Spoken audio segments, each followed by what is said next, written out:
Believe it or not, this is the last manual transmission hatchback under $40,000 and well under $40,000 at just around $32,000 for this 2025 Mazda 3 hatchback. And a huge thanks to number one Cochran Mazda of North Hills for providing me here with this unicorn to review for you guys today. So as far as the Mazda 3 manual, well, it still continues on. We've lost basically everything else this competes with. Corolla hatchback is gone for the regular one. You know, we don't have any more manual transmission Honda Civics in the hatchback. And, you know, that means that this is the last one standing. And yes, this vehicle is about 6 years old. The last time I drove one of these was about 6 years ago. But it's continued on, and they've actually confirmed that it is going to continue on for 2026 as well. So this isn't something that's going away, at least not anytime soon. And I'm just so happy that we still have a manual hatch here available, and a really good looking one still. I mean, this thing still just looks so sharp, and it's incredible how good the styling was, that they did basically no changes to the exterior over the past 6 years, and it still looks super fresh and super sharp in my opinion. Especially this one is in this new platinum quartz metallic color, which is a little bit of a sandy kind of goldish kind of color, and is really pretty here in the sunlight especially. And combined with these black 18-inch wheels you have here on this one, it just is a really distinctive look actually. There's of course still the other fantastic colors like Soul Red that Mazda offers, but now otherwise, you know, everything else is the same here as far as 2025 Mazda 3s. On the outside, I did actually review an automatic one about 6 months ago, and they're still very impressive, just as nice as they've always been. But other things here, you know, just very briefly, you know, it still has that very nice compact side silhouette that looks great with the long hood. And then going out to the back, you still have those very attractive taillights. Again, the nice compact kind of rounded shape there in the rear. And yeah, just incredible that this styling has aged as well as it has. So if you want a manual Mazda 3, you have to go for this top premium trim. Now there is a premium plus with the turbo, and that gives you a few extra goodies, which I'll cover what this is lacking in this segment. But you know, it's a very impressive interior, and even again 6 years later, this interior is still so beautiful, so luxurious, still the nicest in its class by a long shot in my opinion. And I still just really love these interiors. So first thing, sitting down in these seats, you get black real leather seats here in the premiums, and it's also pretty cool because it has the like brown perforation, so they don't really look like straight up black seats, and it has a lot more visual appeal than a regular plain black seat. And I also love that they are perforated, even though they're not ventilated seats or anything. You know, at least they breathe a little bit better because of the perforations. And these seats are also supremely comfortable. Maybe it's just my body type or what, try it out for yourself. But personally for me, it gives you the perfect amount of lumbar support. You do have adjustable lumbar and power adjustments here on the driver's side for everything. But they just really hug your body in really nicely and are super great seats. They're also heated seats here for the premiums. Now moving on to the steering wheel here, it's a really wonderful wheel still. Just a few buttons, wonderfully simple, a beautiful design, nice leather wrapping to it, great 9-3 grip, nice little 10 and 2 notches. Unfortunately, it's not a heated steering wheel. That is one of the goodies that you only get on the turbos, unfortunately. But other than that, I mean, just a phenomenal wheel. The gauge cluster is also very nice here in the Mazda 3. Now that's something that, you know, hasn't changed either. And, you know, it's still just as nice as it always has been. You have the, you know, digital portion there in the middle, which is great, but looks like an actual gauge. And then you have your two actual analog dials there on the right and on the left. And does everything you need it to do. Nothing too fancy, but yeah, just a really nice gauge cluster that has aged well once again. Also here in the premium trim, you get a head-up display, which is a nice touch. It just basically shows you, you know, your safety info as well as your speed. But you know, nice to have. Not a must-have feature in my opinion, but certainly a nice little extra touch here on these. Moving over to the middle of the dashboard here, you have what I believe is an 8.8-inch screen up top. Now, it is not a touch screen. And there are some other Mazdas where they are touch enabled whenever you're in Apple CarPlay and Android Auto. Unfortunately for this one, you still have to use the dial for everything, even CarPlay and Android Auto. I went through all the settings and everything, and it just seems like the Mazda 3 doesn't have that feature. Other Mazdas, you can enable the touch there. But I'm just happy it has Apple CarPlay and Android Auto. It's also wireless Apple CarPlay, wireless Android Auto. So that's great to have that connectivity. And, you know, everything else in the screen is, you know, the same as it's always been. And it's a little bit more cumbersome. You have to go through a couple different menus to change radio stations sometimes, things like that. But there's this favorites button, which if you're a Mazda owner, you program in all your stuff and you just hit that favorites button, and all the stuff you use all the time, whether it's addresses, radio stations, whatever, that always pops right in there automatically, and it's super handy. So when you actually, you know, program all your stuff in here, once you set it, it's going to be really, really nice. And I will say that, you know, the knob, initially I didn't love it, you know, many years ago, but as time has gone on, I've, you know, had more appreciation for it. I really have no problem with it, because the way Mazda's system is designed is pretty simple, and especially with CarPlay these days, you're not really interacting too much with your screen, most likely. So, you know, it's fine. There are still a few things where CarPlay is easier to just to touch instead of using the controller. But it's livable and, you know, still not too bad in my opinion. It's also paired up here in the premiums to this Bose 12-speaker stereo, which I love. I've always loved this. It's one of the best stereos under $50,000 in my opinion. And in this, it just is so clear and crisp. There's no speakers in the bottoms of the doors where you typically have them. Those speakers are moved into the footwell area, and that gives you really clean bass, really clear, crisp audio. And you also can play lossless FLAC files through this on the USB drive.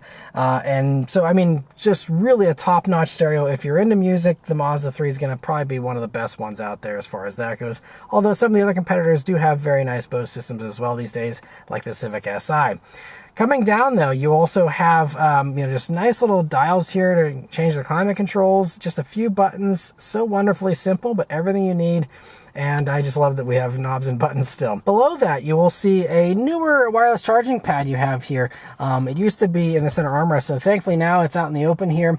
And the unfortunate thing though is this is very smooth. There's no grippiness to it whatsoever. There's a little notch here to hold your phone in place a little bit, but you know, going around corners, your phone's gonna be sliding all over the place if you don't have a case or something grippy on your phone. It's just not gonna be the best experience, but you know, it's nice that we have it here on these premiums for sure. You also have two cup holders, which if you are using your cup holders will also block that whole cubby. So not the best design for that, I will say. But, you know, you do have this very nice large cubby here underneath the armrest with two USB-C jacks, and that is very usable. So that's going to be the one you're going to use for the most part anyway, especially with the wireless smartphone integration these days. And also, this center armrest is so plush. This is still one of the plushest armrests. I don't even care what segment we're talking about.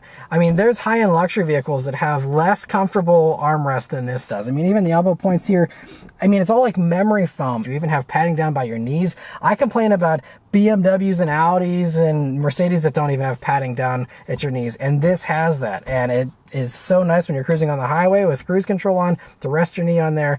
I absolutely love it. This, again, I just adore this interior. You also do have nice large pockets here in the doors with a bottle holder. And then moving on to the back seat here in the Mazda 3, that's where things get a little less rosy because it's a tight back seat. It's the smallest in the segment, I'd say.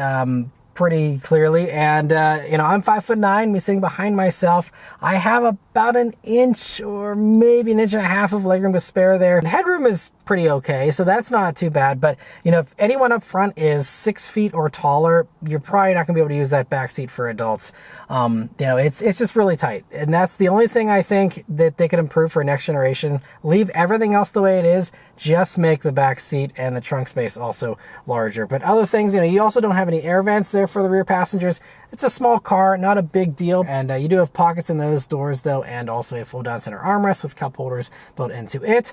But moving on to that trunk space here, in the hatch, of course, it's a little more versatile than the sedan because, you know, you have a little bit more stacking ability. Now this is, you know, a more sloped hatch. It's not quite as boxy as some of the others. So it's not the biggest hatch. I'd say Civic clearly does a hatchback better, but I do think this has a bigger hatch than the Corolla, for example. So kind of, you know, mid-pack as far as that goes. And the seats do fold flat, so you can fit larger objects in that way. And you also will see beneath the floor, you do have a spare tire still, which is great. But let's start up and go for a drive. The Mazda 3 still uses the Mazda key that actually I think was introduced with the Mazda 3 about 6 years ago. It just has the little buttons there on the side of it, and it's about double the size of the old Mazda key. I wish they would make it smaller again, but still totally fine. And of course, it is keyless access, keyless entry, and push button start. So you just leave the key in your pocket, hit the engine start button, put the clutch in, and it starts right up. All right, so setting off here in the 2025 Mazda 3 manual hatch. So the first thing you notice about this, I think the first thing that I've noticed is just how easy it is to use this manual transmission. I think I can count on one hand how many manuals I've ever driven where I can be instantly smooth with them the first time I hop in them. And this is one of those vehicles. You know, everything else has a learning curve, not this. This thing, it's so easy to drive, and I love that about it. Now, the only thing I'll say is there is no auto rev matching for downshifts for the manual. That's something Civic Si does offer. So, you know, in that one particular case, if you don't know how to rev match very well, that can be a little bit of, you know, a learning experience. But other than that, I mean, just so clear and defined with the gates for the shifter. And the shifter has got a nice action to it. Now, it's not quite as notchy as a Civic Si or any other, you know, Honda shifter, but I'd say that it's, you know, pretty close to like the notchiness you get with like a WRX, GR Corolla, maybe slightly softer, but it's a really nice manual transmission. Not as good as Miata either, but again, I'd say it's actually better than a Launcher N, and I really like it. And these days, again, with endangered manuals, I'm not nitpicky with manuals, but this one is actually a really nicely done one. The clutch is also nice and light, and again, very easy to be smooth with. I absolutely love that. Other things here is visibility is pretty good. Now, I have my seat down a little lower, so the dash does come up a little higher than you might be used to in other modern cars. This feels more like a cockpit. It really does kind of envelop you, and that means that, again, everything's a little higher up here. Again, you can raise your seat, but because of the smaller dimensions of this vehicle especially, I like sitting nice and low to give myself the most headroom possible, but still totally fine. You know, nice thin A-pillars, good view out of the sides. View out of the back is pretty good here. I know some people have complained about the hatchback rear quarter visibility, having that big like D-pillar back there. To me, it's not a big deal, and I spent multiple weeks with hatchbacks over the past 6 years, Mazda 3 hatches, and I've never once been annoyed about that, you know, over the shoulder visibility. So I think that's kind of overblown in my opinion. Try it on for size, see what you think. But there is no sport mode here in the manuals, which is one key difference of this over, you know, the automatics, which do have a sport mode, which primarily affects the transmission. Obviously, you don't have to worry about that here with the manuals. So we're just going to turn down onto this back road here. It does hold your vehicle on hills, which is nice. And here we go. All right, second gear. Didn't feel like I wanted to notch in all the way there, but there we go, now it's good. So yeah, the Mazda 3 manual here still uses a 6-speed manual, of course, and it's paired up to this 2.5 liter naturally aspirated Skyactiv G engine, a 4-cylinder, and it does 191 horsepower, 186 pound-feet of torque for now. It's 0 to 60, by the way. Motor Trend just recently tested one of these, actually. Got a 7.3 seconds 0 to 60 for the manual, which is only a few tenths of a second behind a Civic Si, maybe a half second at most. But it's really not much slower because you're only down 9 horsepower here, really. Now, I say for now because for 2026, they're getting rid of the auto stop start function for Mazda 3s and also cylinder deactivation. Now, this still has cylinder deactivation, I think, for 25 in the manuals, but I believe manuals just don't have the stop start anyway. So it's not really a change that'll be affecting the manuals too much. But as a result, they've said because they're losing that, it goes down to 186 horsepower again for these. I'm not sure why, but you know, so it's only 5 horsepower, but just note if you get a 26, it'll be only 186, not 191. But another acceleration here. Yeah, second gear, it's interesting. Like, it's in gear, but it just doesn't have the same notch as the other gears whenever you're under heavy throttle. It's interesting. But, you know, again, very easy to get into the gears there. It's just, I guess, a little bit of a learning period. This car is also brand new, so there might be, you know, a little bit of breaking in that needs to happen there with that as well. But anyway, other things, though. We're on this little bit of a rougher road here. And, you know, usually generates a lot of road noise, and I don't really, you know, have any road noise here. It's so quiet for a vehicle in this segment. Again, I'd say this is hands down the quietest in this segment. Obviously, you still hear some stuff, but, you know, very, very good. And anyway, we're going around some corners here, and let's see how the Mazda 3 handles. Still feels so good. It's so great. Nice light steering, and the whole vehicle itself is so light too that really just gives you so much agility, and also just a pure handling kind of experience where you're not having to have a bunch of assistance or a bunch of weight you're throwing around. It's just point and shoot, and it just does it. Again, these are, I think it's 3,071 pounds, so very light. It's about 60 pounds lighter than the automatic version here of these, and obviously even with all the all-wheel drive ones you have now, if you're talking like all-wheel drive turbo Mazda 3, I mean, those are going to be a lot heavier than this. So it's just, I'd say, the best form of Mazda 3, especially around corners, and it's just, yeah, it just feels so nice just to carve up a back road in. Obviously, the tires, we only have these Toyo all-season tires, nothing sporty. So if you want more grip, that's going to be the way to get better grip, is just upgrading the tires. Very easy to do, but I'd say there's no real need for extra grip in this, again, unless you're trying to go for max handling. But I haven't found the limits of grip yet with these tires. It's very evenly matched for this platform, I'd say. And this motor obviously could use a little bit more help in the sporty department. That is another thing where Civic Si, for example, uses some sounds piped into the speakers and makes it a little sportier for the vibe. This doesn't have any of that artificial help, so you gotta go to the aftermarket, get yourself an intake and exhaust, all that, if you want to have more sound out of this. The other thing I've noticed about this engine is that, even though it has 186 pound-feet of torque, which is, pretty solid for this segment, and that is almost matching Civic Si, because there's no turbo, it's just naturally aspirated, you got to really remember that. And I'm used to driving Civic Si's and things like that, where you can kind of lean on the turbo a little more, whereas with this, you just got to stir the pot. If you're a manual lover, though, that's not going to be an issue. And I also have to say, it's very easy to rev match your downshifts here in this, but just know that you got to go to high revs to make really good power. Now you can still have passing power if you do want to hypermile and be in higher gears and all that, but yeah. And also, everyone likes to talk about the torsion beam rear suspension in these things, and it's completely fine for, again, a vehicle like this. Now, if we were talking a Mazda Speed 3 version or some crazy, kind of performance vehicle, sure, maybe there's gonna be some limitations you'd find, but in this, it's completely fine. I think they made the right choice because it gives you a really smooth ride and still gives you fantastic handling. And I see no issue with switching over to that here. This is still a joy on a back road. It doesn't feel like it's being held back or like it's got a lesser suspension than anything else in this segment. It's really still very good. But now just calming down, relaxing on a main road that's nice and smooth here. You can drop down to 4th and just kind of cruise here.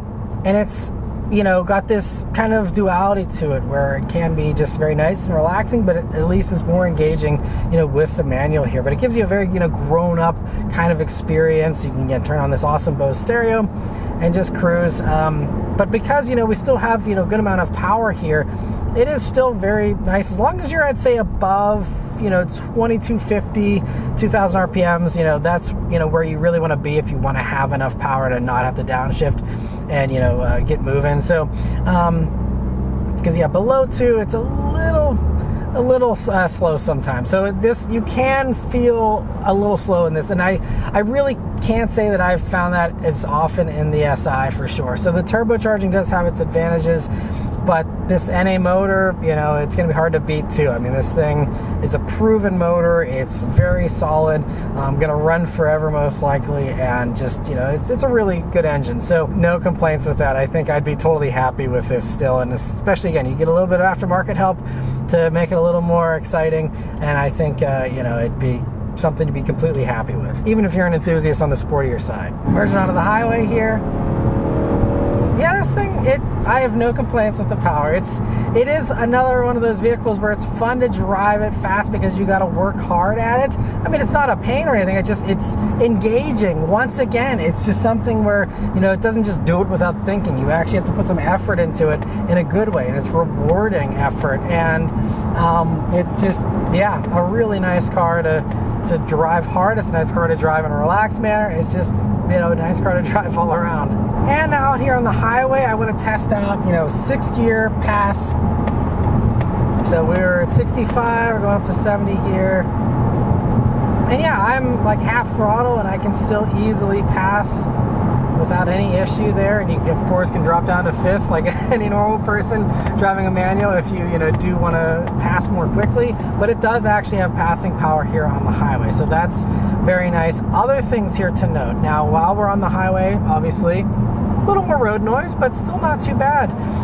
And the other things though is, safety tech now for 2025 is all standard. So everything, blind spot monitoring, rear cross traffic alert, automatic emergency braking, everything you can think of is standard. The only safety kind of feature, more a convenience feature, is the 360 camera. That's still only on the turbos, so that's the only thing you lose out on here, but everything else is all standard, and that goes for any Mazda 3 for 2025, which is really, really nice. The other thing that's great is even with the manual here, you still do have adaptive cruise control.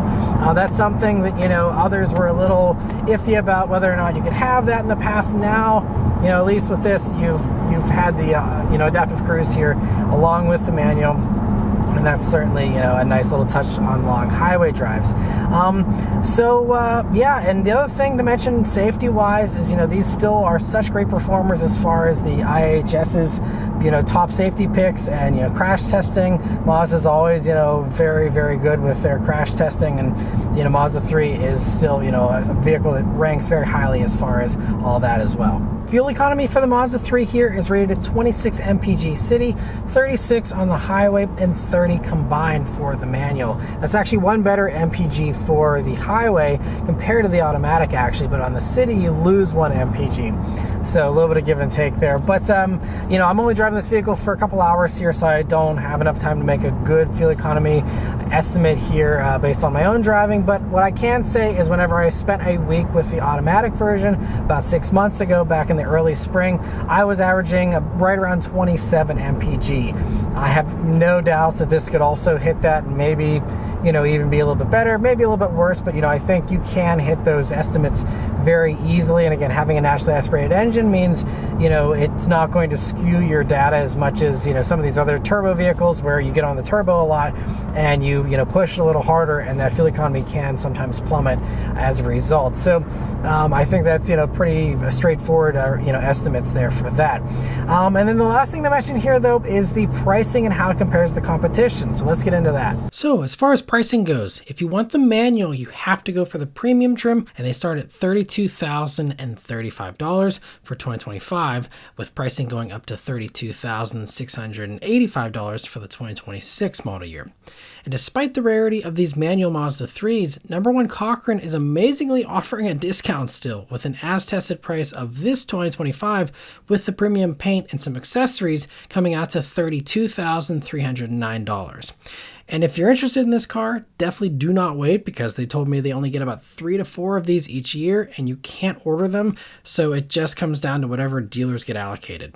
There will be a link in the description to get all the info on this car. Now, as far as how the Mazda 3 compares to its competitors, like I said at the beginning, with the Integra now crossing the $40,000 mark for the manual version, the Mazda is the last manual hatchback under $40,000, and being basically $8,000 under means it has no direct competitor really anymore. If you have the $40,000 to spend, go for the Integra if you want a bigger hatch and back seat, or the performance advantage of the turbo, limited slip diff, and adaptive dampers. Or if you're really into performance, the 300 horsepower GR Corolla is a blast to drive and is definitely the better driver's car and my favorite of the bunch. If you're flexible on the hatch requirement, you can also get a Civic Si for $32,000, and you do get a few extra horsepower, the turbo, a better feeling manual, the limited slip differential, and a bigger back seat, but you lose the leather and the much nicer Mazda interior. If you want all the luxuries and more, the Volkswagen Jetta GLI is just over $34,000 and even gives you things like cooled seats, a heated steering wheel, and ambient lighting, plus a bunch more power, space, and a limited slip diff again.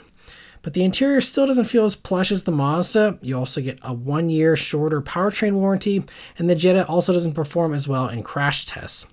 Lastly, if you want the best performance around this price, the Hyundai Elantra N is a blast and only still costs $35,500 with all its performance goodies like adaptive dampers, active exhaust, limited slip differential, and 276 horsepower. But you have to live with the more extroverted styling. They all have their pros and cons, but I think for someone that doesn't need the most performance, but still wants something engaging, but maybe a little more mature and subdued, the Mazda 3 hatch is a great option. But yeah, overall, I'm still a big fan of the Mazda 3 manual here, and I really love driving it. It also just gives you kind of an old school, scrappy kind of feeling with just a naturally aspirated engine with this really well-defined manual with, you know, good gearing that's not trying to hypermile everywhere you go and stuff. It's just, it's so well done, and I'm so thankful I was able to spend some more time with a manual Mazda 3 here to get a good feel for it. And so yeah, huge thanks to number one Cochran Mazda of North Hills here for providing me with this vehicle. This one is currently for sale, so if you want one of these, especially if you're in this area, definitely don't, you know, hesitate or, you know, get out of your normal search radius and hunt one of these down on a road trip. But you know, it's worth the hunt, I think, because again, there's just really nothing like it anymore, and it's still just such a great experience. Not just available, but it's available and very good and very compelling, and just a very enjoyable vehicle to drive. So anyway, that's all of my thoughts here on the 2025 Mazda 3 hatchback manual. Let me know your thoughts on it in the comments below. Huge thanks to all of you for watching. Please leave a like and subscribe to keep these videos coming, and I'll see you guys on the next one. Take care.